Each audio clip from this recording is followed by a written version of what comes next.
3, 4. We just live right now, man. It's going down, excited for the season. You know, we coming off a playoff win. I mean, you know, we had a couple wins.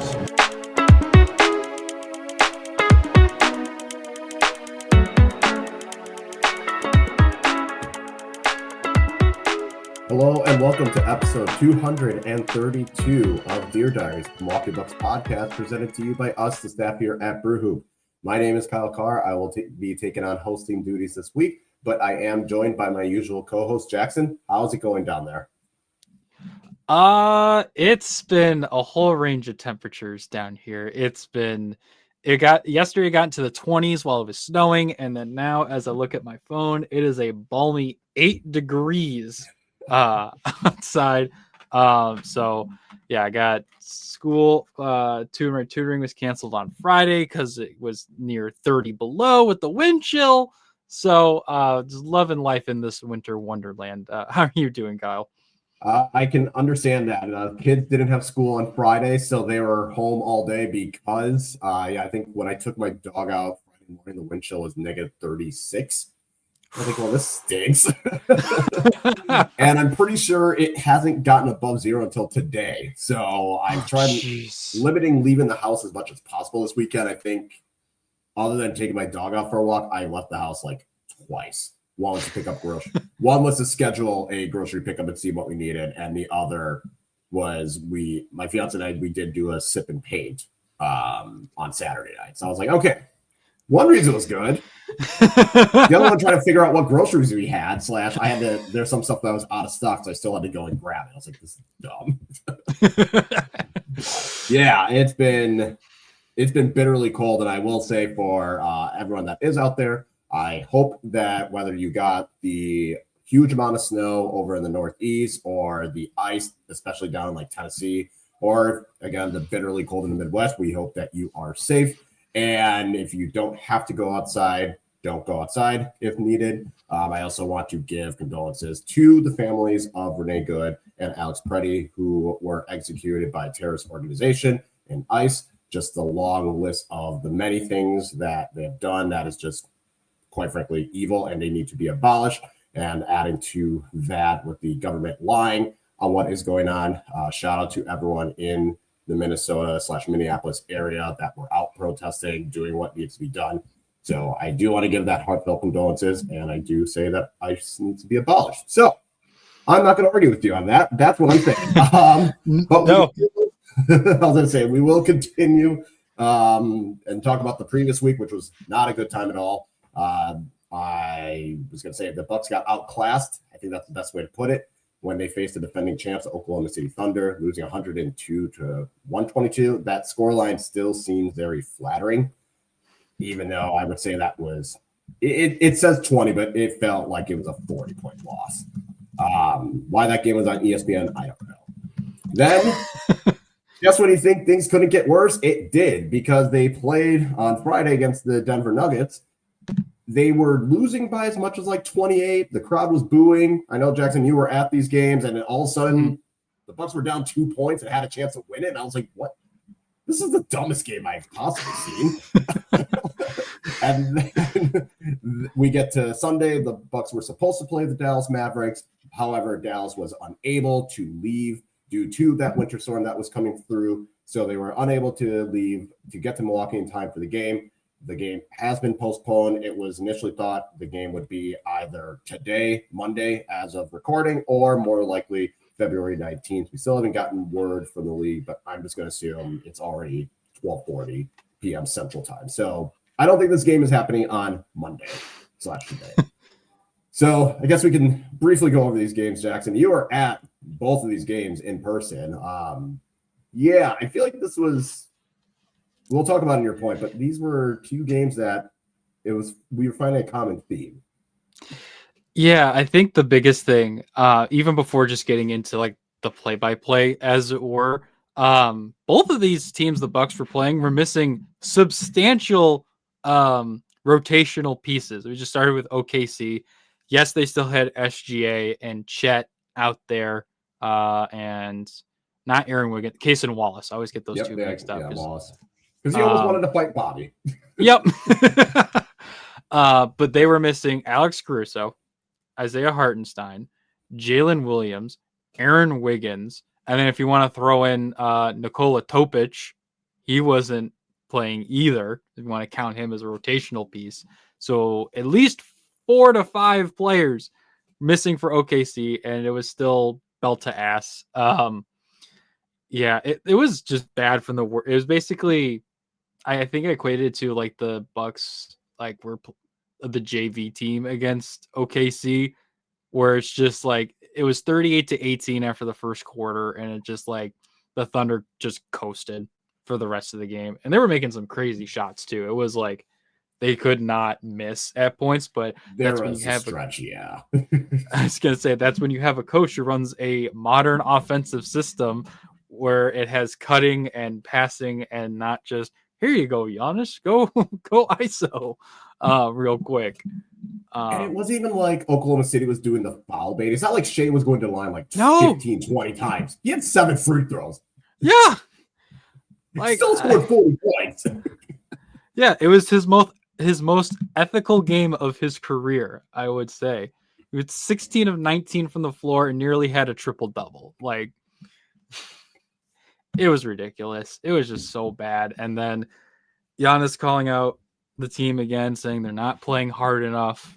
Guys are being selfish, which in this case, which people have thought that in previous times he said he was talking about KPJ, but KPJ didn't even play against OKC. So who else is he talking about? Can't be him for that one. So yeah, so things were just, they were bad. And then just magnify that by 1,000 against Denver. Let's see. No 3-time MVP, no Jamal Murray, no Christian Braun, no Cam Johnson, no Aaron Gordon for the second half of the game. And then who else were they missing? I'm forgetting someone they were missing, but no Valanciunas. So they had their starting and backup centers did not play. It was Jalen Watts, or no, Peyton Watson didn't even play either. He was injured with an ankle injury. I think Denver had technically 9 or 10 players, but you look at who was playing. It was like Bruce Brown played 25 minutes. Zeke Nanji played 37. Spencer Jones had 38. It's like, yeah, this was, again, if you take out Aaron Gordon, they pretty much had 8 dudes. Yeah, it was bad. And the fact that, first of all, that it was competitive in the first half, and I think the Bucks were trailing by like 4 or 5 at halftime. Excuse me. And then you go down by, it was 23 at some point in the third quarter. Obviously, it ballooned up to 27 at some point.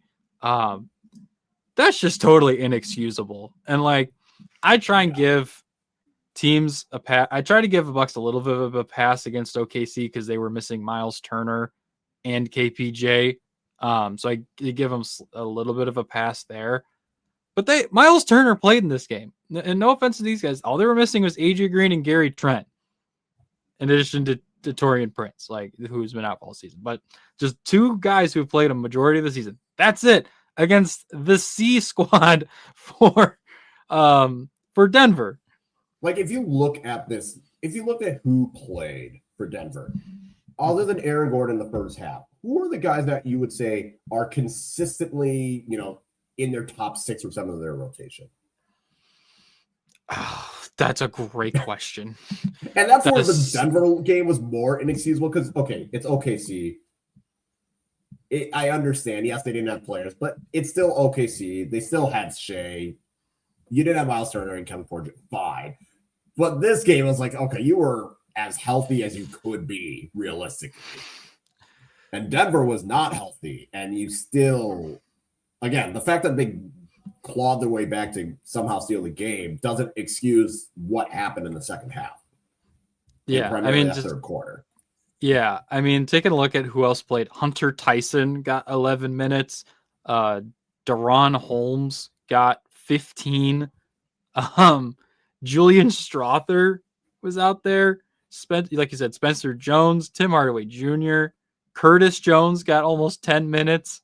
Like, outside of maybe like Strother and Jalen Watson, like, or not Jalen Watson, Jalen Pickett.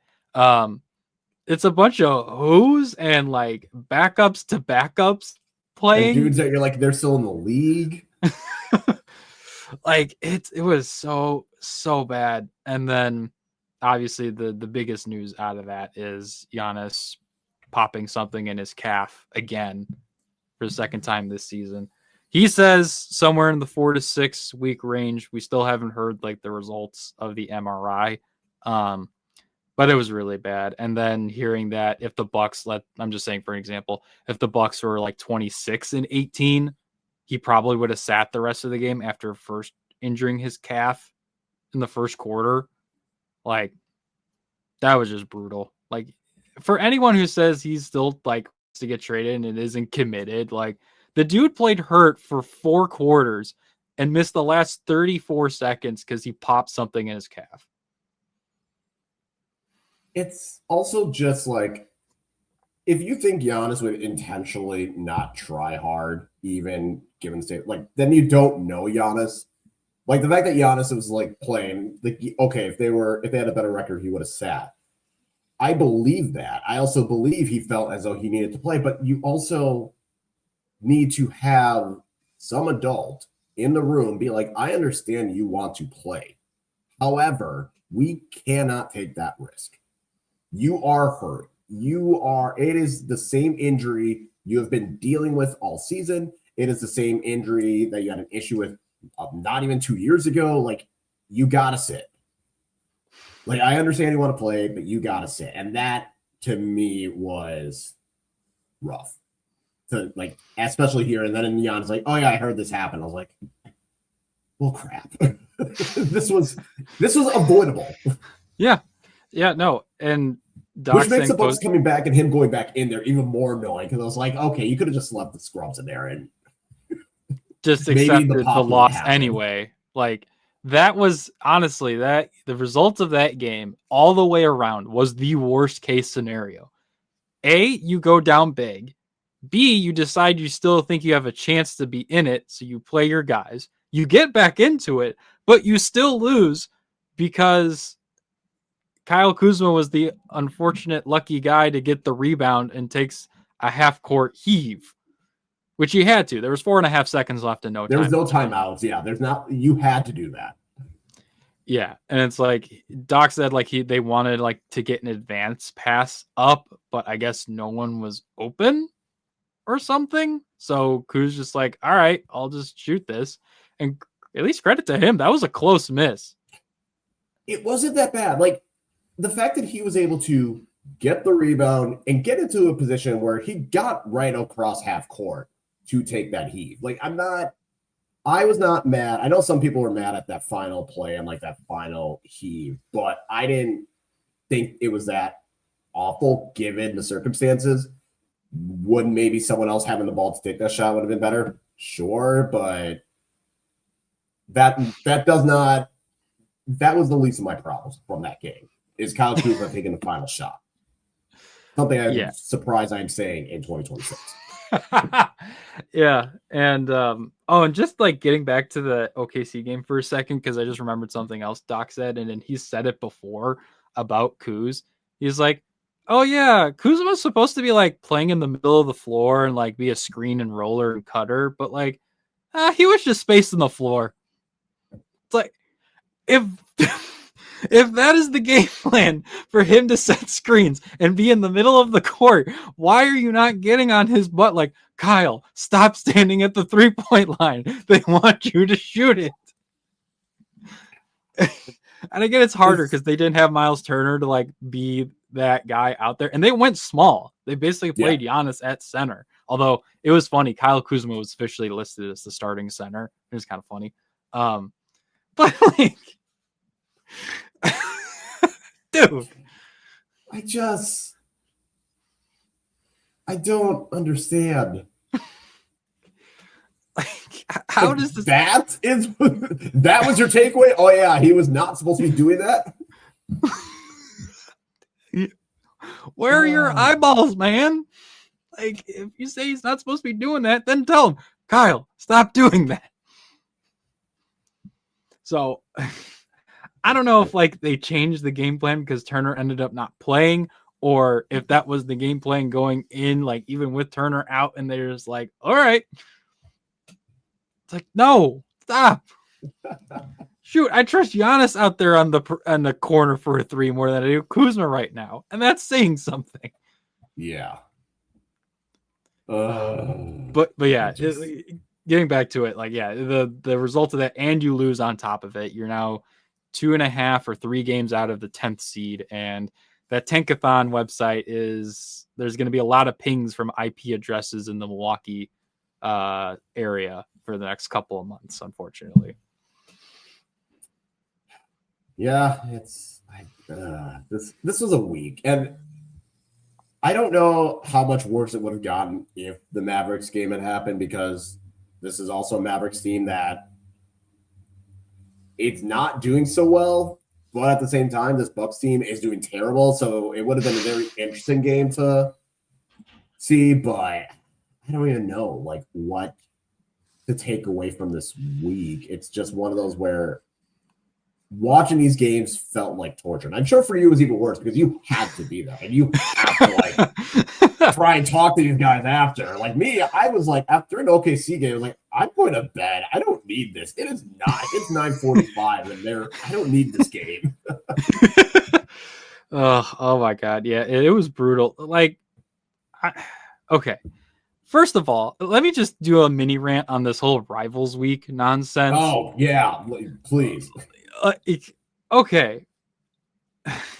First of all, why wouldn't you have like the 2 teams from the previous NBA Cup, like before this season? Like, why don't you want them earlier so your bigger audiences on the East Coast and Central Time could watch it? Like, imagine this game was at 7. That's 5 o'clock. Let's say if you want your West Coast audiences, that's 5 o'clock for them. 7 o'clock for where the game is being played, and for OKC. I think they're on Central for Time. both markets, you have the Central Time. And then East, it's 6. So you still get all of that too. So, and the same thing for the Bucks, and although the Nuggets are Mountain Time, so at least for them it was 7:30. But okay, whatever. The games they decided to have for Rivals Week are some of the worst matchups you could think of for NBA rivalries. Like the other national game before Bucks Thunder was Cavs Hornets. Like, what are you doing? I was so confused. I was like, what do you mean that's rivalry? What do you mean? These are not rivals. Yeah, I mean, like, here's some of the other ones. Like, to their credit, Pacers Celtics. If the Pacers were healthy, that's a good game. Sure. Nets Knicks obviously was a horrible blowout, but okay, you got the New York teams going at it. You can talk to me that is a rivalry. Yeah. Okay. Hawks Grizzlies, Pistons Pelicans, Raptors Kings. That was Wednesday. Thursday is Hornets Magic, Rockets Sixers, Nuggets Wizards, Mavericks Warriors. Okay, kinda. I don't even like even that one. I'm like, what? When have they been rivals ever? Bulls Timberwolves, Spurs Jazz. Okay, Lakers Clippers. You got that one. Trailblazers Heat. And then Friday was my favorite because I was just laughing. I was like, Rockets Pistons. I was like, what? Oh, we're saying brother rivalry because the Thompson brothers are on the okay. Yeah. We're really stretching it here. Suns, Hawks, Cavs, Kings, Pelicans, Grizzlies, like maybe. But then they do have Pacers Thunder. Which makes sense. Somehow Celtics Nets. That's a good one. Raptors and Trailblazers. Bucks Nuggets. I just don't get it. I just don't get it. Yeah. Like, because nothing says rivalry like Bucks Thunder on a Wednesday night. No, the biggest one for me is Kings Raptors on a Wednesday night. Ooh, yeah. Is like that one. Or actually, you know what? Cavs Hornets, because that one makes no sense. It's not like the Hornets have been like a thorn in the Cavs side, and it's not like they have playoff right. Like there is nothing between. Like the Cavs have been consistently a playoff team. Hornets have consistently been a lottery team. Yeah, with 2 play-in blowout losses to like the Pacers and one other team I can't think of. Yeah. But no, the biggest polar bear in Texas game for me is Pistons Pelicans in New Orleans. Like the Pelicans have been bad. There is no beef between any of the players on that team. Hell, they should have done Pistons Lakers, A, for the finals rematch from the early 2000s, sure. And B, is Isaiah Stewart going to kill LeBron? Is that going to happen? Actually, I changed it. My polar bear is Heat Jazz. Oh. Because what? So yeah, it was such a horrible like profile. Like I remember, and this is going to be for any of the people who are Bucks hockey fans. Like if you want to cross that over, I remember on NBC Wednesday Night Rivalry, you had like the Penguins and the Flyers play, or like in the early 2010s, Blackhawks and Bruins, who were like a couple years removed, or Blackhawks and the LA Kings, who had played like 2 Western Conference finals against each other in like the preceding years. Blackhawks Blues, Blackhawks Red Wings, like those type of games where it's like, oh, these teams like have played each other a lot in the playoffs, and or hate each other and are historic rivals. Like, or even if you think of like college football, like that last week of the regular season is when you normally have your high profile rivalries, and that's when like your big. That's when you're playing your biggest rival. Like you got Michigan and Ohio State, you got Auburn and Bama, you got USC and UCLA. Like you have all of your biggest rival games possible. That was that week. Like you knew that final week of the season, you were going to see a rivalry.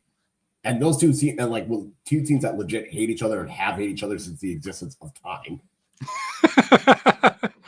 And then we get the NBA where it's like, yeah, sure, we're just gonna throw some darts and just find some teams. Oh, yeah, and funny enough, it ended up the best game of the bunch out of that was somehow Pacers Thunder and Celtics Nets were the 2 best games of rivalry week. That's sad. Things don't make sense sometimes. So yeah, next time, like if you're gonna have rivalry week, let's have it be understandable. Yeah. Like you gotta have Knicks Celtics or Knicks Sixers. Like you gotta have teams that legit have reasons not to like each other. You could have done Bucks Pacers if you really wanted to. That would have made sense. You could have done Bucks Bulls. That would have been great. Yeah. Or if you want to go west, hold on. Thunder. Ooh, Imagine the scenes here for a second. NBA rivalry week. Let's say this game gets moved to Friday. You have Bucks Bulls in Chicago on Derrick Rose jersey retirement night. The PR and the scenes that could have been had. Also, you could do Bulls Heat on Derrick Rose. Like you could have done that. I mean, to their credit, it was still Bulls Celtics. That was still good because so that makes sense. But I'm just saying, like, if you want to like put it in the week and not on the weekend.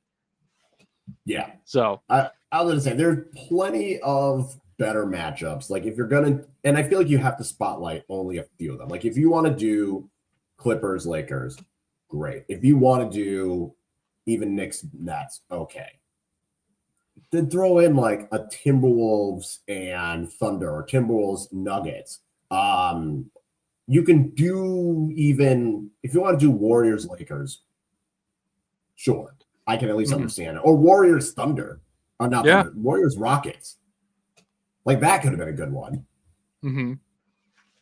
But No, I don't know. NBA needs to Anyway. talk to us. our resumes are ready on our LinkedIn, so please hit us up. Absolutely. But we're just going to go. I feel like the mood of this episode is just going to continue going down and down. So, Jackson, why don't you just go over what we learned? Because it's pretty straightforward for you. Yeah, I'm copying a little bit from Morgan's preview for Bucks Mavericks, where he said the vibes are immaculately bad. I'm just going to be a little bit more concise and say the vibes are just bad.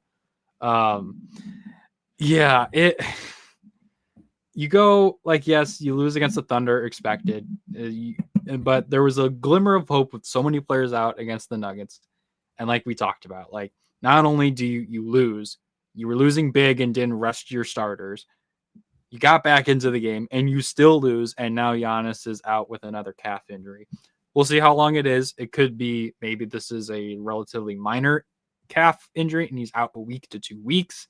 But even then, he's not going to qualify for All NBA or MVP this year because he only had 3 games left to hit the 65 games minimum. So we'll see. We'll see if it ends up being closer to 3.5, which ended up being for the last calf injury. But yeah, it's tough for them. I mean, and I know, like, you got to imagine, like, some of the newer guys who came in, like Miles Turner and Gary Harris, as like basically, I think they were the only 2 like new players to this team, or an Amir Coffee, but I don't really count that. They came here to compete because they were going to play with Giannis. The East is wide open. You maybe at worst you're a 7-8 play-in team. At best, maybe you're top 4 in the East. But to go like if Miles Turner wanted to lose and be in a lottery place, he could have stayed in Indiana this year, and they probably would have been better. Even though Jay Huff is like averaging 3 blocks a game for them or whatever it is. So yeah, and then Gary Harris, I think he was in Orlando last year. Like he would have been better off staying in Orlando because they're top 6 in the East. They're in a playoff position. So it's Cole Anthony. Cole Anthony. He was in Orlando last year. So I just feel for these newer guys and the team as a whole, because they were expecting to compete. Everyone was giving the expectation they would compete, and they just haven't. They've lost games against teams over 500. They lost games against teams under 500. Giannis has been injured now 3 times this season. Kevin Porter Jr. is on his 3rd injury of the season. Which we don't know when he's coming back. Yep. AJ Green has been out several times. I think the only guy who hasn't been injured and missed a game, I think, is Rollins. I can't think of a game.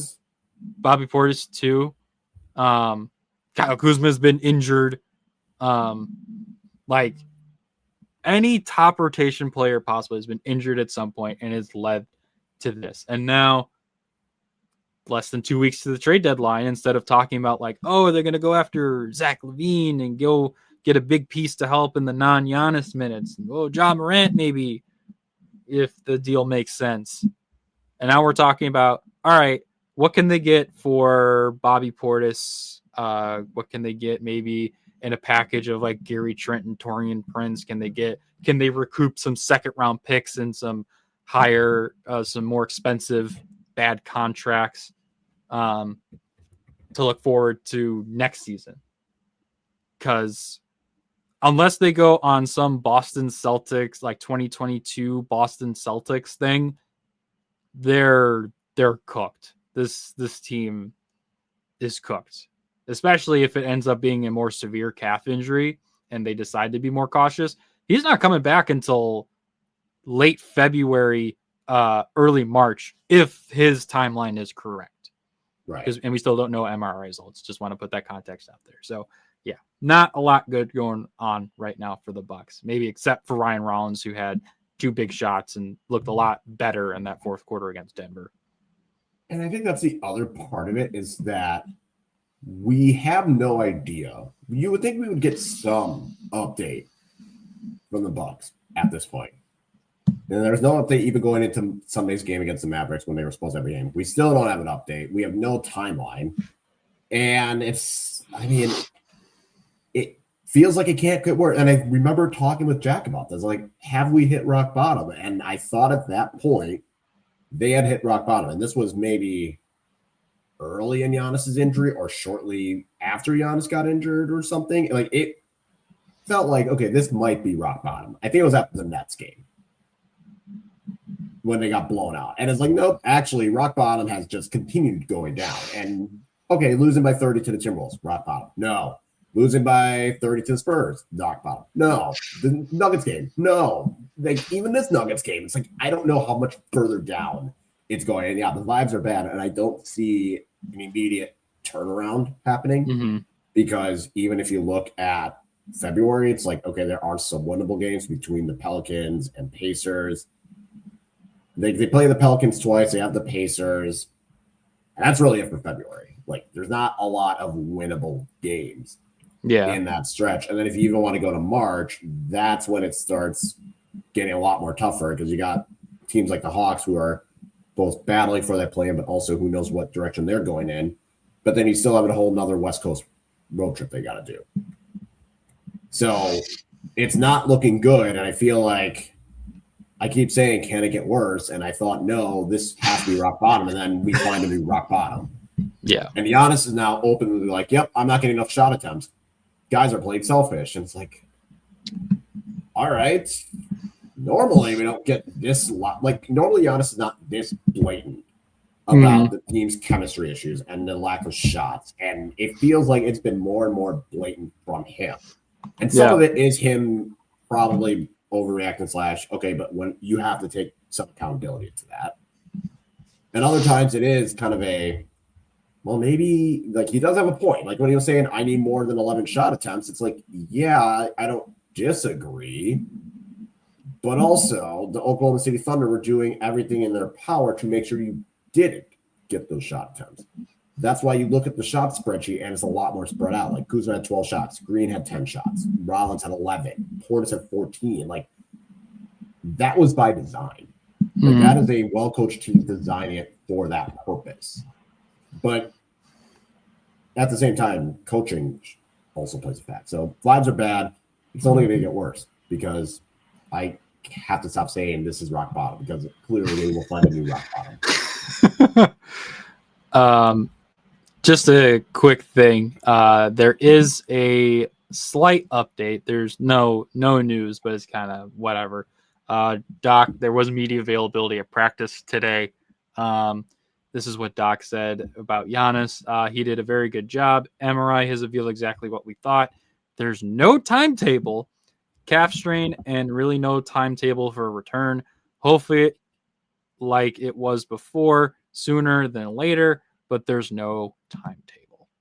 So just no idea when your best and then one of your top 6 players are coming back. So cool. Thanks. That's what we needed. Yeah, and I think that leads perfectly into what you learned this week, Kyle. Yeah, I mean, and I put this in our Discord. I put it on Blue Sky. I don't care about whether it satisfies Giannis or not, but for the sake of the franchise, you need to fire Doc Rivers. This franchise is in free fall. It's continuously going more and more downhill, and it is a snowball that is just gaining size and speed. And at this point, I said, this is worse than the end of the Kid era. This is definitely worse than the end of Bud. I think at the end of Bud, everyone was just frustrated at the manner in which they were eliminated. And I was like, okay, we can't do this. Like Bud, like it was clear like what the issue is with Bud. He just did not make the adjustment that was needed. With Kid, it was he does not have the legs to be continuously adding to a toxic feel. Plus, his defense just kept getting exposed over and over and over with no attempt to adjust it. And I think that would have been fine because the offense was so good, but the defense was so bad. And it was just the same common thing of teams just being able to hit corner three after corner three. But this is much worse. One, because the expectations are low. And they're still looking worse. Like with Bud, it was kind of like, okay, this is a team that should win a title or should be contending for a title. So losing the first round to a Heat team that came in through play-in, that's bad. For Kid, it's like you have these young guys. You have Giannis, you have Chris, you have Jabari, you have Greg Monroe. Like they need to be better. We have higher expectations. We're not thinking they should be contenders, but how they're playing does not match what we're hoping for out of these guys. And it's clear that you are limiting that ceiling. It should have been a playoff team somewhere like 6 to 8 at that time. Right. 6 to 8. Hopefully you get a first round win, but like understandable if you don't. But it was kind of like you're treading water in Kent. But with this team, it's like we were expecting somewhere from 4 to play in. And you're not in the play-in. There is no facet of this team that looks recognizable or something you can point and be like, okay, they're doing this well. It's okay. Some of the guys that you pay money to hit 3-pointers are hitting 3-pointers. And I guess that's really it. But the offense lacks any creativity or any sets. And when Giannis over here complaining about how I only have 11 field goal attempts, that's on coaching. The coach should be finding ways to design plays to get you the opportunity to then decide, do you take the shot or do you kick out for someone else? There should be coaching in terms of how you utilize Miles Turner. Like how Miles Turner is being used is so criminally bad. And there's no reason for it. Like this is the guy this is the second highest paid guy in your roster. And you're just resorting him to just pick and pop threes.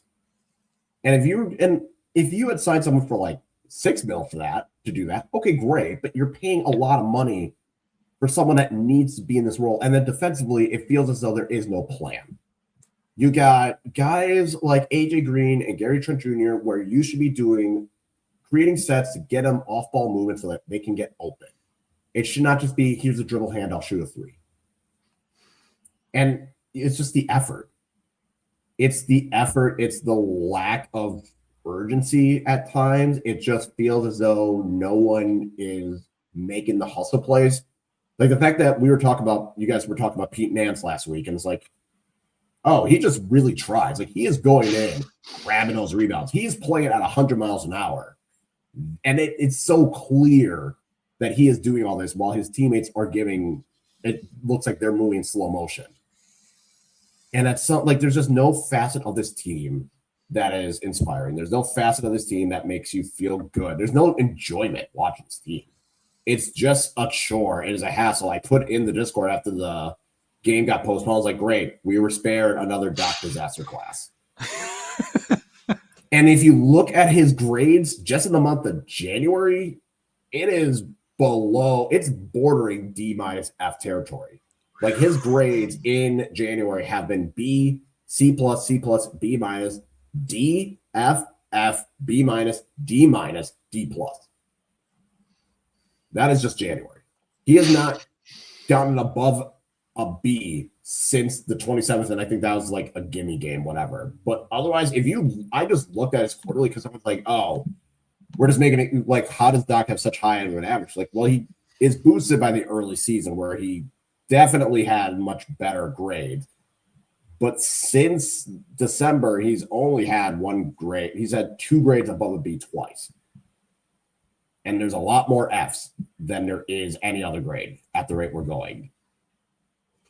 And I feel like you just get to this point. I mean, I was never a Doc person from day one. I had a fear. And I think this is worse than what I imagined because I figured the Bucks would at least be a competitive playoff team. And it was just clear that the coaching would be the issue. And now this is a team that they're not bad enough to be top of the lottery, bad. But they're also not good enough that I feel confident will make a play. And they're just going to hang in this albatross of picking somewhere in like 8 to 13 at best. And there's just no inspiring. And instead of waiting until this postseason to fire him, just do it now. Have Darvin Ham take over as interim. You can reevaluate, see what's out there at the end of the season. Maybe a team like Cleveland decide, you know what, we've fallen short again. We're letting Kenny Atkinson go. Maybe there's an assistant from a contending team where you look at it as like, all right, we'll give this guy a chance. But you can't continue riding with this with Doc. There is like, it just feels like things are only going to get worse. And he has no plan on fixing it. He has no, I feel like, motivation to really change anything. Like he did the one roster adjustment after the 2 30-point blowouts, which, okay, that was a start. But I'm just sick of watching the same nonsense of this team falling so below expectation. It's like, again, how far is rock bottom? Because we've gotten to rock bottom way too many times, way too many aspects. And I was watching the Nuggets game. I was like, I don't know how you can continue from this. And I was actually annoyed when the Bucks came back. I was like, no, this could have been the perfect game to like, this was the perfect example of the game that you just have to cut your ties. And I still think that's the case. Mm-hmm. And not doing it is just going to make things worse and worse because there's no reason to keep them around. It's not like there's any players out here saying, yeah, we got to keep. It's not like the Packers. Like when the Packers lost to the Bears, the players were still like, no, Matt's still a good dude. Like we trust Matt. You got to keep him. There's no one on this Bucks team that has said, it's not on Doc, it's on us, blah, blah, blah. No one is saying that. No one is vouching for this guy. Like, yeah, that's one of the most damning parts of it. Yeah, they've acknowledged, like, yes, they have to play better, but yeah, you're right. No one has said, like, oh, Doc is doing this, this, and this, and we still believe in him. They're just saying, we have to play better. No one has asked, and no one has said anything about Doc in that equation. So, just to throw a name out there, because he has been linked to the Bucks before, maybe Sam Cassell is your head coach. He was rumored a while back to potentially be an assistant under Doc, but decided to stay in Boston. So I'm at the point, like anyone, most coaches would be a better option than Doc Rivers. Like, if you had to do a power ranking right now, like, how many coaches are actually worse than Doc right now? I was actually thinking about this. Because I was like, like if I had to do a power ranking, Doc's not in the top 5. He's not in the top. Like, I'm truly trying to think. Like, even with some of like the mid and bad teams, like you'd still rather, like, I'd rather have Jordy Fernandez. I'd rather have Rick Carlisle. Brian Keefe might be a better option at this point. I mean, I don't know what's going on in Memphis. Like, maybe him. Like, maybe. Yeah, I'm not sure what's going on down there. Yeah, like, that's where I'm like, I don't know. Like, I don't know how Tiago Splitter's doing as a coach. Like, I don't think Tiago Splitter's planning on being a head coach. I mean, hey, they're ninth. They're ninth in the West. They're 2.5 back of the 8 seed. So, like, they're 7-3 in their last 10. Yeah, I feel like there might be like 3. Like, I feel like Doug Christie, maybe. Yeah. But again, he's new, and I don't want to automatically write him off yet. But like Doug Christie, maybe. Brian Keefe. Jason Kidd. I would put Jason Kidd ahead of Doc. Yeah, I mean, Kyrie. Jason Kidd at least has a defensive plan. Is it a great plan? No, but at least there is a defensive plan where when it works, okay, you can do something with it. Yeah. And he's still doing better with a more, I would say, with a worse roster than Milwaukee. And I think you'd say Charles Lee's doing a pretty good job with the Hornets. I think all things considered, the Hornets are one of those where it's like, I don't know if there's anyone that can come in there and do a better job. Yeah. But I mean, relative to where they've been before, I think that they're doing a pretty good spot. There's hope. There's at least hope. Yeah. I mean, I would even take, I forgot his name. Fid did an article about him, the coach of the Jazz. I forgot his name. Oh, Will Hardy. Will Hardy. Yeah, I take him. So we're looking at like 27-30 for Doc at this rate. And some of those are kind of like, you're kind of going, I like maybe. It's not like there's a definitive like, yes, this coach is much worse than Doc Rivers. Yeah. I also thought of it this way. Which would any team in the league right now fire their current coach to hire Doc Rivers? No. Right. Now, granted, there's always a franchise that's going to talk themselves into it because they're dumb. But realistically, I don't think there's a franchise right now that's looking at their current coach situation and be like, I think Doc Rivers could do a better job. I even know. Let's see. I can't even remember who the Pelicans coach is. Right now, it's James Borrego. Oh, it is Borrego. I forgot. Yeah, they fired whoever it was last. Yeah. Yeah, they fired Willie Green in November. Yeah. Yeah, and I mean, he got the Hornets to the play-in a couple of times while he was their head coach. Right. I would say James, is James Borrego a good coach? I'd probably say no, but I think he's better. I would rather have James Borrego than Doc. Then, honestly, at that point, I think Doc is the worst coach. Yeah. Maybe you have an argument for like Brian Keefe for the Wizards because they're still just so bad. And But Doug also, Christie, that like you roster, said, he's new. And yeah, and even with Washington and Sacramento, well, Washington especially, it's like that roster is not. It's so There's young. nothing about that roster. Now it'll be interesting when they have Trae Young how that'll go, but it's not like this is the Wizards. Like that roster is not. Yeah, and roster. they're incentivized to be bad because their pick is top 8 protected. Right. So, yeah. So Doug Christie. Maybe as Kings would fire Doug Christie for Doc Rivers. Wow. Yeah. I think that's it. Oi. Well, that's a horrible realization, isn't it? Yeah. Which again makes me that's why I'm like, oh, you know what? They do need to fire him because it's not getting better. It's just getting worse. Yeah. Ugh. Ugh. Good times. But we're going to move on before I feel even worse. Let's talk about trade candidates, which feels completely unnecessary at this point because at this rate, the Bucks are just doing this just for fun, I guess. But we did have 2 players that were published in our trade candidates. One of them was Andrew Wiggins, which Jackson, you had written and published last week. And then we also have John Morant, which Van had decided to do. Let's talk about Andrew Wiggins first, because I feel like I said a couple of years ago, trade Chris Middleton for Andrew Wiggins, and I think it was Kuminga, and I got roasted, and yet I still think that was not the worst option considering we ended up with Kyle Kuzma. Yeah, I think in hindsight, obviously, I agree with you. But even at the time, I think you could maybe throw in I think maybe they had some seconds to spare at that point when he was in Golden State. When he was in Golden State. You could have talked the Warriors into Chris Middleton for Wiggins and some second round picks. Mm-hmm. You could have talked them into that. Especially because it's clear that Golden State do not want Kuminga. It is clear they want to get rid of him, but at this point, his value is so Mike Dunleavy literally had the quote of, "We understand he made a demand, but in order to match demand, you have to have demand." Basically saying we would love to trade you, but no one wants you. Yeah, I was trying to think at the time. Obviously, his value is his value is basically at 0 right now. Obviously, it's as low as it can be.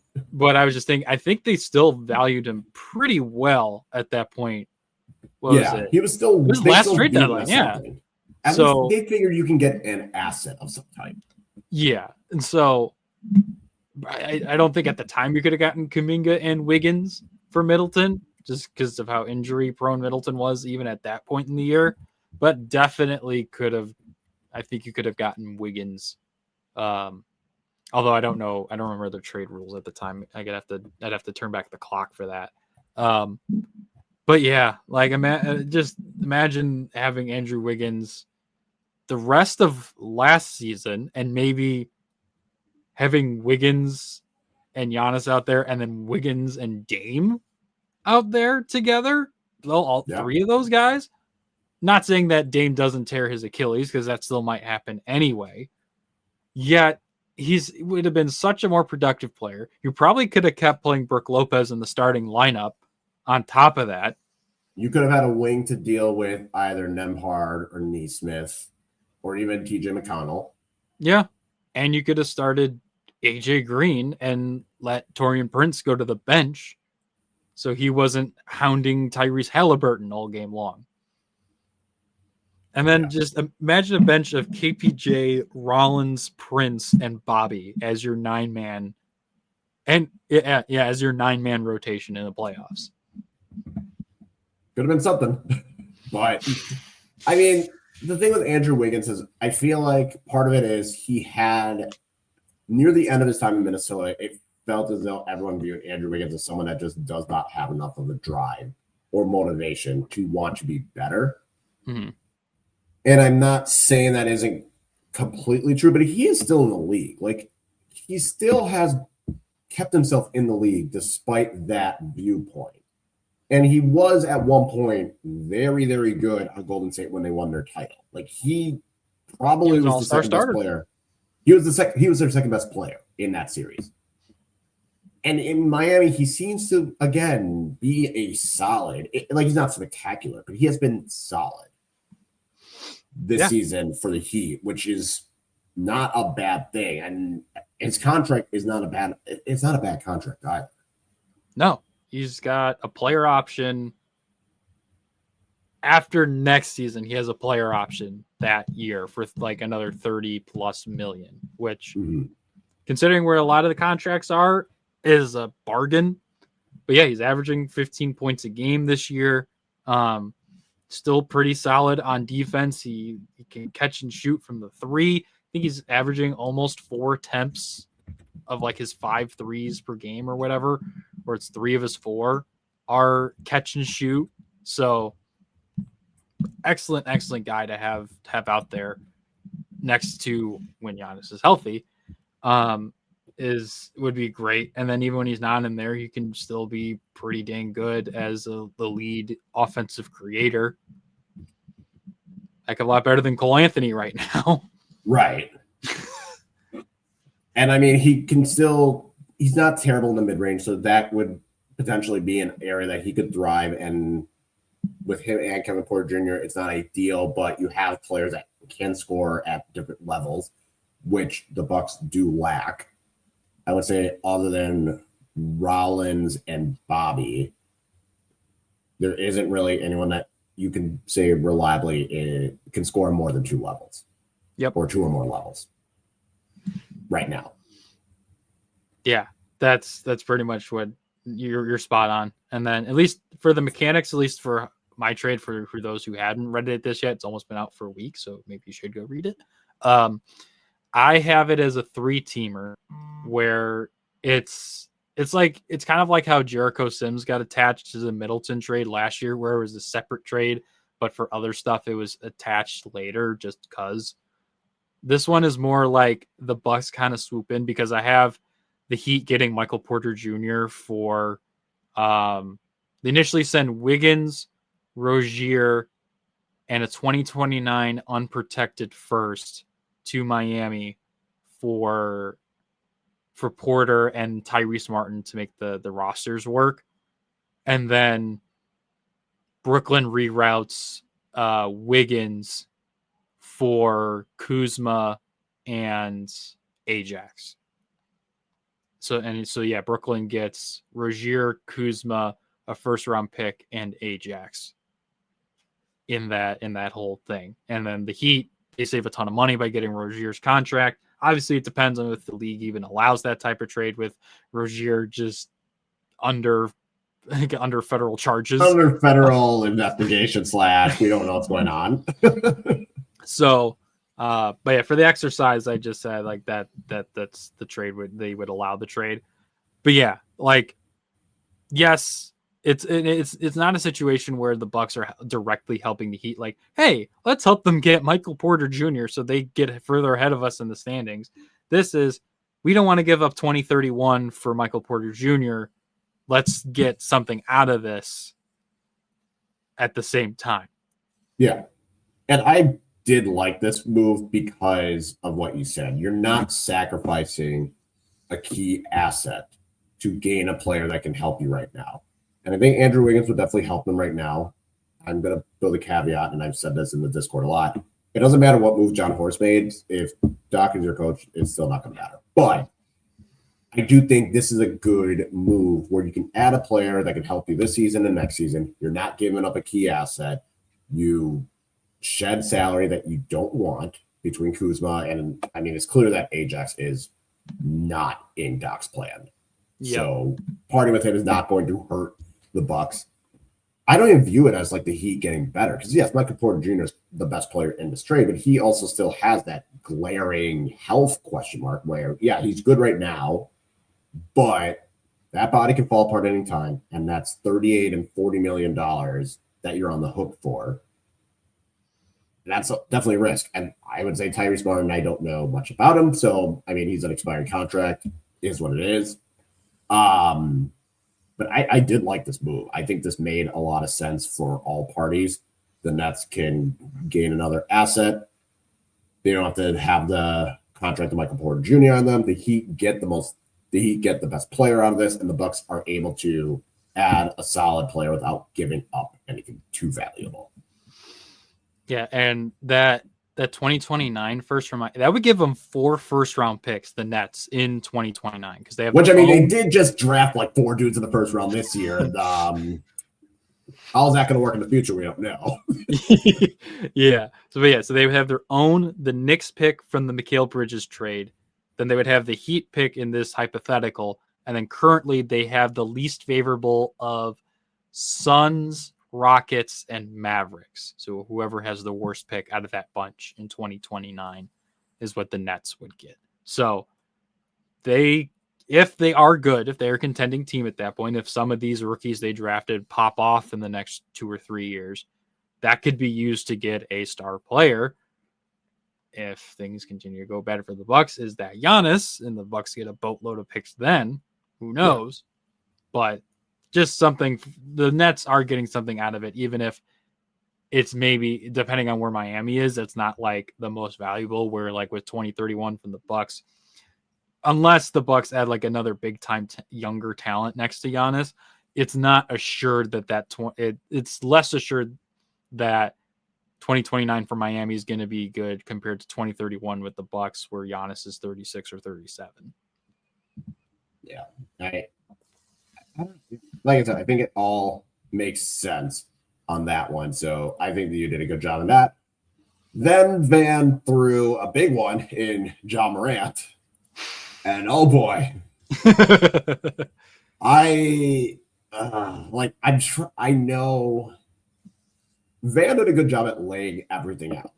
Yes. Like he did say like, okay, here's a lot of bad, but there is a reason why Ja Morant could have been floated. One, he is still young. Like he's still a young player that, quite frankly, has a lot of talent. However, there is something to say. He's not a bad player, though. Like a lot of the issues with Ja Morant is both health. It's a lot of it off the court, obviously, between his multiple game suspension, 25 games, a lot of off the court stuff. That all did not help. And this season, he did have like a blow up with his coach over comments. But at the same time, he hasn't done anything off the court that has gotten him in trouble, which is a positive. There is still a talent. There's still a lot of talent there. And that's something, and I know we were talking about, like, if you're going to add dudes, you need to add dudes that have talent. And Ja Morant would easily be a talent injection in this Buck squad that is needed. And also, Van's trade made a lot of sense for me. And I don't hate the trade. And for those that haven't read it, the trade would be the Bucks acquire Ja Morant, Vincent Williams Jr., Jock Landale, also the 2031 and 2032 second-round picks from Memphis. The Bucks would then trade Kyle Kuzma, Kevin Porter Jr., and Gary Trent Jr. Hell, I would do that trade. Yeah. Knowing all the issues, I would do that trade. Yeah, and I mean, even Jock Landale, who He's not bad. he's been really good for Memphis this Yeah. year. I think he's averaging, I think it was like 10 and 8 or something off of the bench for or starting for them. I can't remember exactly which, but he's putting up some pretty good numbers. Vincent Williams is a young guy, and they have a ton of young forwards. So getting something out of one of them would be great. And then, yeah, I mean, I do this trade too. And again, but as Van points out, like, does Giannis want to play with him? He's already having issues with guys being overly selfish in his view and not getting him shot attempts. Like, I guess the difference is Ja Morant and before Damian Lillard were good enough players to where I think Giannis was more okay with not taking as many shots because those guys are talented enough to do that. And he would provide another guy who can put some sustainable rim pressure together. Ryan Rollins can do it in spurts, but it's not a consistent threat from him. Ja Morant pretty easily kind of fits that in and opens up not only more threes, but more drives to the lane and more free throws. The Bucks have been one of the worst at getting to the free throw line teams this season. So there's a lot to like, at least on court stuff. Yes, the 3-point shot has not been good. It hasn't been good his entire career. So that's something you can work around. But yeah, just the problem is, can you get him mentally locked in? And I just don't know if, again, like you said before, I don't know if that happens with Doc Rivers. Heck, I don't even know if that happens with Darvin Ham or your future head coach. That's a big problem. So, and Memphis wants, and I don't even know if the trade goes through anyway, because Memphis apparently wants Rollins and either 2031 or 2032. And at that point, you hang up the phone. You're not doing that trade. Yeah. So it's difficult for all those reasons. But if the Grizzlies, like, you know what, we're shaving, what was it, $12 million, and we're also just tired of we're just tired of it. We're tired of the antics. We can move on from all three of these guys next season because they all have player or Kuzma has another year. KPJ and Gary Trent have player options, which they would probably pick up at this. And even that's not like a huge cap hit. No. So like they can just ship all three of those guys out together for something else. So they have something to do. They have something to do with that as well. Yeah. For me, it's just more, again, it's a high risk, high reward. Like, you are taking that gamble. You are hoping that after everything that Ja Morant has done that has netted him the issues and the suspensions and all of that, you hope that he at least turns it around. And I'm not saying he needs to be the model citizen of the earth. I just need you to not flash your gun at someone. Yeah, that's it. Just like, stop that. Just right. Stop. Just don't flash your gun at someone. Don't punch someone off the court. Don't Keep your dad out of the stadium. Don't threaten to shoot someone at a pickup basketball game. Don't threaten security cop, like mall security. Like, just don't do that. Like, the ball would be so low. I think, like I said, that's the risk you're taking, and it's a low risk, which is why if you do the trade that Van did, you 100% do it, even if you don't get the second round picks. If you hear 2031 first or Ryan Rollins, you don't do that trade. So for me, I went back and forth because I'm also thinking, regardless of if Giannis decides to stay or not, you have to look at the post Giannis time. And Ja Morant at least would fit the bill in terms of a talent and age that you can continue working with it. And I know Van was mentioning Trae Young and how all that now points to, well, I mean, teams are the Hawks are willing to bail on Trae Young and all that. And Trae Young is a better player than Ja Morant. Mm-hmm. So it also, I do see that aspect of it as well for why Memphis would maybe want to do it. It's we're just trying to acquire whatever we can and just move forward because you still have Jaren Jackson Jr. and you still have Zach, and you still have all these other dudes. Yeah. Cedric Coward has been great for them this year. Yeah, he's been really, really good. And I think it would save the Grizzlies 50-something million. Yeah, long term. Long term. So Yeah, because at least he's got $87 million the next 2 years after this one still left on his contract. So yeah, it's pricey, but again, that's if there is something that Horst wanted to try. If Horst wanted to do a Hail Mary, this would be that. Yeah. I don't think it's going to happen. So. Yeah. And I would just want to last note before we move on. And we've been talking about this and Van brought this up. The Bucks need to operate basically how the Raptors did last year, where they were firmly a lottery team at that point, but they still made a trade for a player who ended up making them better. And they tanked. They got a decent draft pick. Colin Murray Boyles, I think, can be something for them. And now they're a top 5 team in the East this year. And Brandon Ingram is playing fantastic with Scotty Barnes and RJ Barrett, Emmanuel Quickley. So the Bucks at this point need to operate like that, like get a high draft pick. Hope that either hope you don't win the lottery.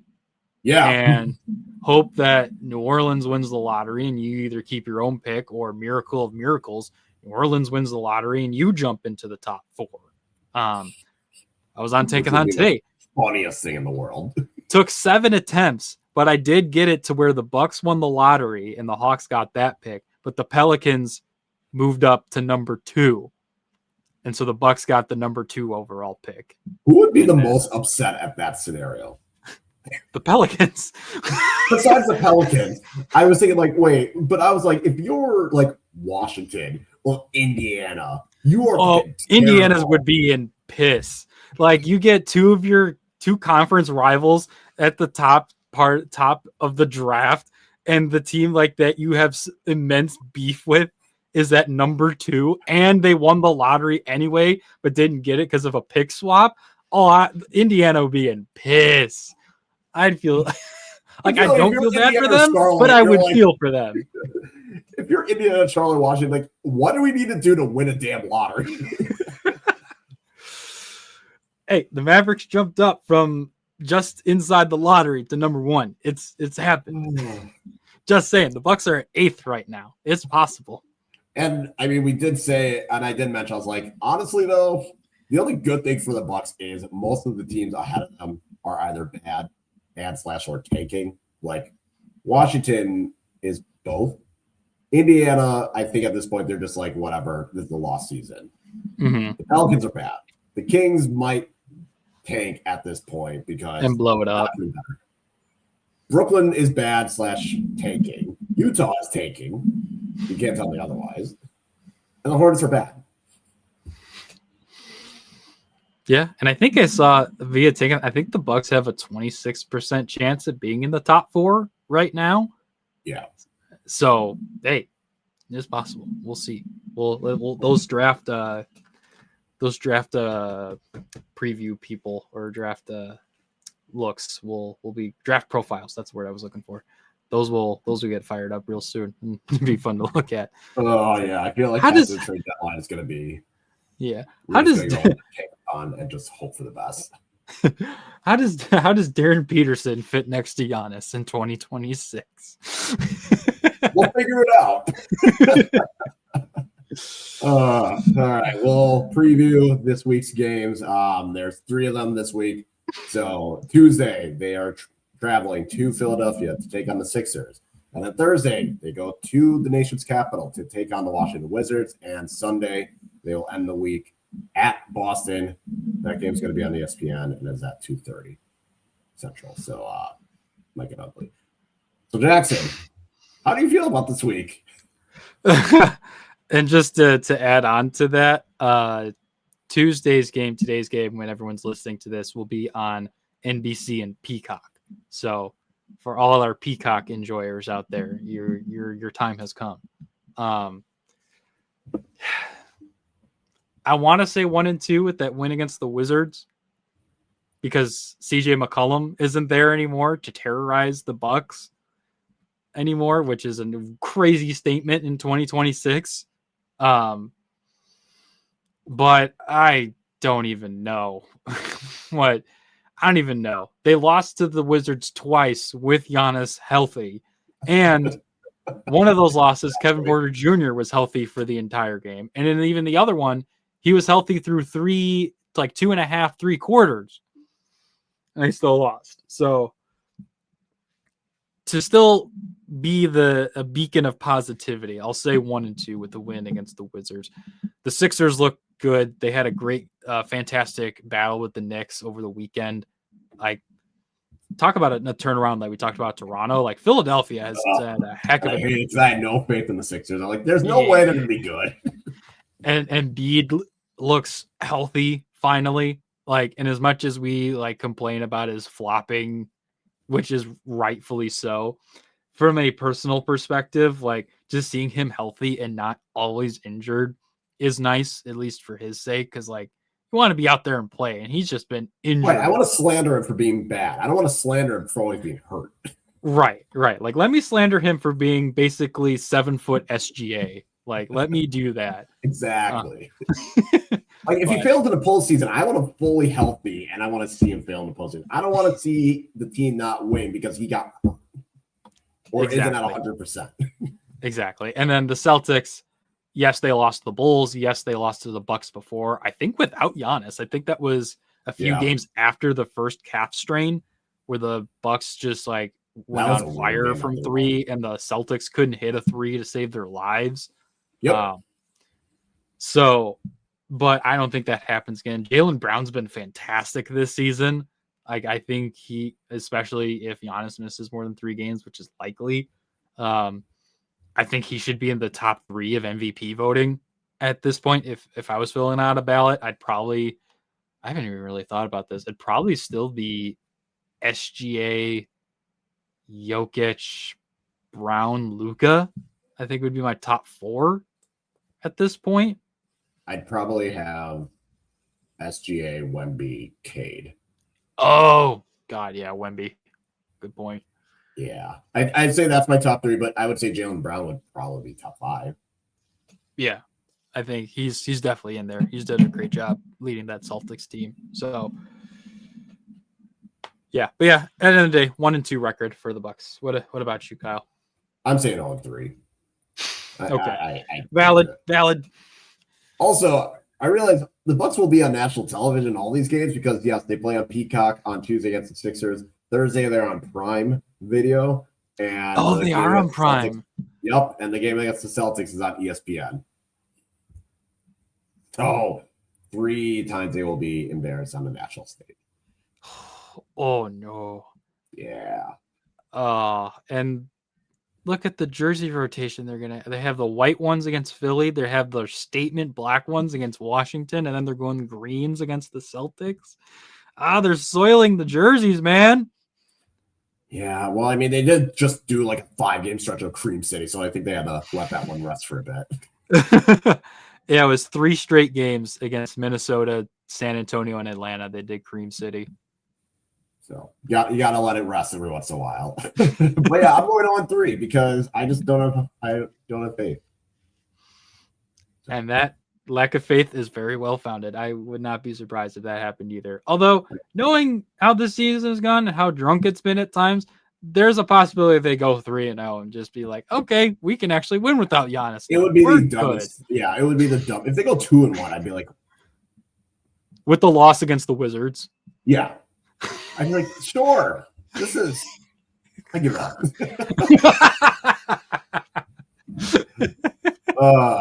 Yeah. But we're going to shift off of basketball. We're going to go to football. So, had some high stakes NFL games happening this weekend. So, Jackson, I will let you take the lead because I'll explain one of the games why I did not care or watch.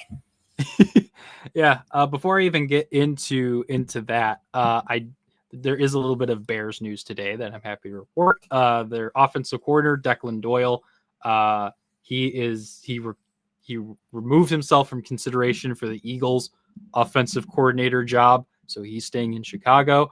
That's good for several reasons. It's good for him because the Eagles are like another bad season away from firing Nick Sirianni and that entire offensive staff. So I think it was good for him to avoid it. And also he's never called plays before. So getting another year under Ben Johnson after spending some time with Sean Payton in Denver, or no, when he was in New Orleans, I think would be really important for him to kind of get some more development underneath his belt before he does take an OC, and then depending on how that goes, take a head coaching job, which who knows? The Bears might be we thought the Bears were going to lose Al Harris to the Packers, but they ended up hiring Jonathan Gannon as their defensive coordinator instead, so he might be sticking around. We'll see how that goes. Hopefully he does, because he's been awesome with that secondary. But to the games themselves that were actually happening. Snooze Fest AFC Championship game. I'll let you get into that a little bit later. Patriots win 10-7, facing former Patriots backup quarterback Jarrett Stidham. Jarrett Stidham threw a horrible ball late in that game before the 2-minute warning that ended up being intercepted in the snow. And then what teams the honestly, to me, the most backbreaking play in NFL history to me is a fake handoff bootleg for the quarterback that gets the first down to ice the game. And that's exactly what the Patriots pulled off with Drake May. He got out of bounds, but the Broncos didn't have any more timeouts and they got a first down out of it. So that ended the game 10-7. And then we got Rams Seahawks part 3. All the talking heads saying that, oh, the Rams played better in both of those games, even though the Seahawks won the other one. Sammy D, the first quarterback from the 2018 draft class to make the Super Bowl, as the Seahawks held on to win 31-28, even though Tariq Woolen tried to sell the game. He tried to lose that game. So Tariq Woolen, expect a new jersey in the mail at some point soon. After the season. I was gonna say I hear the Cleveland Browns are calling. I heard they need another corner next to Denzel Ward. So, and then like a play after that on Sportsman, like Puka Nacua gets a touchdown. My fantasy goat, Puka Nacua, which was an accidental pick. I didn't even mean to pick him because I had the 6th pick. He balled out. I was happy about it. But yeah, so we get a rematch of Seahawks and Patriots in the Super Bowl. 10 years in the making since the infamous Russell Wilson interception at the 1-yard line against Tom Brady and the Patriots. And now we get basically Tom Brady's son against Sam Darnold. So we'll see. I think that is this not this week. It's next week. The following week. Yeah. And then for whatever reason, the Pro Bowl is now after the Super Bowl. I don't like it. The desecration of the Pro Bowl will not go unnoticed by me here. Shedeur Sanders is replacing Drake May on the Pro Bowl. I just need to say that. That is ridiculous. It was one thing back when Mitch Trubisky was a Pro Bowl replacement. That was one thing because the Bears won the division that year and he was at least okay. He was tolerable. Yeah, but we've had Mac Jones, Tyler Huntley, and now Shedeur Sanders as Pro Bowl quarterbacks. Pro Bowls mean nothing anymore. There's absolutely. I heard the Pro Bowls. Wait, sorry, they're still doing that. First of all, they're still doing it, which is shocking on its own. But the fact that Shedeur Sanders has been named to a Pro Bowl, I was like, is there really no other? You went through all the quarterbacks in AFC, and that's who you ended up having take the final spot. Yeah, okay, Josh Allen, Lamar Jackson doesn't want to do it. Don't want to do it. Even Aaron Rodgers didn't want to do it again. You're telling me that the 2 games of Riley Leonard wasn't enough? Heck, just throw Phillip Rivers out there, man. If we're giving participation Pro Bowls, give it to Phillip Rivers, man. Let him get one more Pro Bowl. Let him be the oldest Pro Bowler in NFL history. It's just shocking. I understand, some of them, it's okay, yeah, Pat Mahomes, he's hurt, so yeah, you can't have him. Aaron Rodgers is probably I don't want to deal with this. Daniel Jones is hurt, but Justin Herbert's probably still recuperating. I get that he didn't play well, but you're really telling me that Tua couldn't make it? Really? Trevor Lawrence? Is Trevor Lawrence not playing? I mean, maybe not. Like, you're really telling me there are dudes out there that you couldn't pick someone else? Oh no, Josh Allen and Justin Herbert are doing it. So I guess Trevor Lawrence didn't want to do it. Yeah. That you picked. Oh, Like, yeah, Bo Nix can't do it. Patrick Mahomes can't do it. Lamar didn't want to do it, I guess. They felt, yeah, maybe not. Joe Burrow didn't want to do it. Cam Ward got hurt, so I guess like maybe he couldn't. CJ Stroud, like I get that he had a bad postseason, but like he's still like shoot. I'd rather have Davis Mills in there. Geno Smith. Oh my god, that's just terrible. But no love to Justin Fields. Oh god, the Pro Bowl's in the disaster. But yeah, I decided to paint a ceiling instead because we replaced some light fixtures, and then part of that was like, okay, cool. There's like a little ring that you could see, so I was like, okay, we're gonna paint it. And then we painted it. Paint started, and at first I was like, oh, this doesn't look like it was the right color.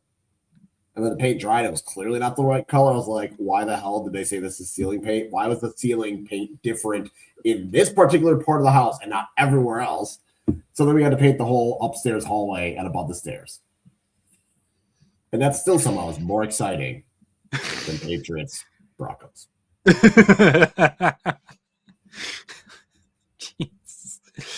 know how, but I was glad. I was like, you know what? I'm glad I painted the ceiling because at least I was productive with my time.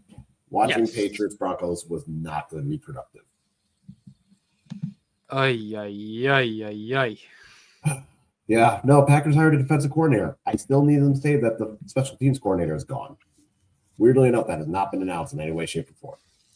Huh. So we're still waiting on 2 Wisconsin teams to fire their underachieving bald coaches. What's up with that? You know, sometimes they just decide why change something when we can just be violently mediocre at it.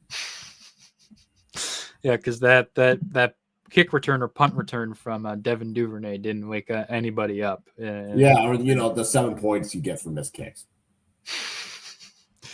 Oh boy, it's fine. I'll quickly do a film review and we can wrap it up. The Copenhagen Test.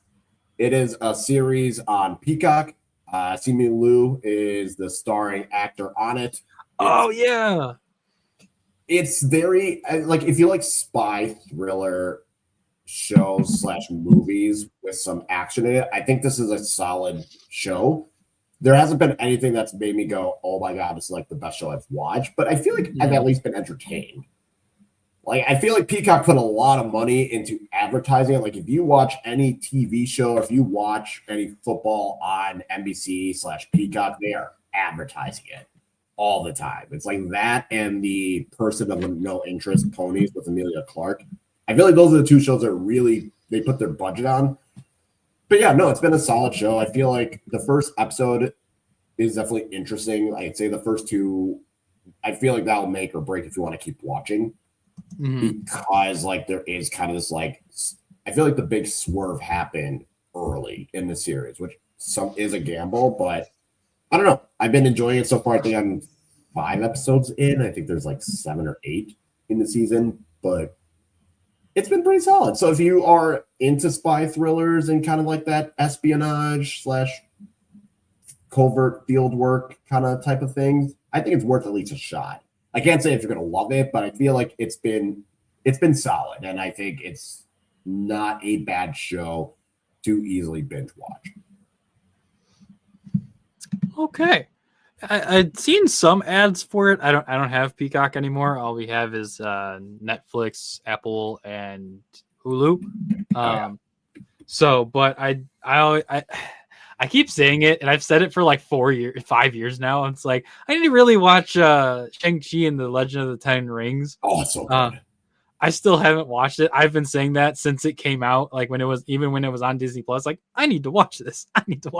You really do. It is so good. That's probably been the best thing Marvel has put out since Endgame.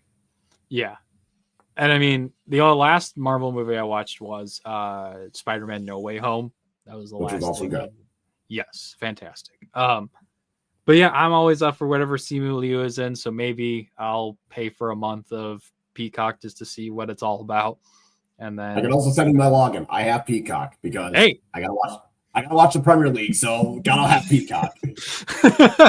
oh yeah, gotta check back in with my boys at Crystal Palace. I don't think they're doing too well. I think they're 13th. And vibes are speaking of vibes are bad. Vibes are not good. You just sold your captain. Your coach is leaving at the end of the year.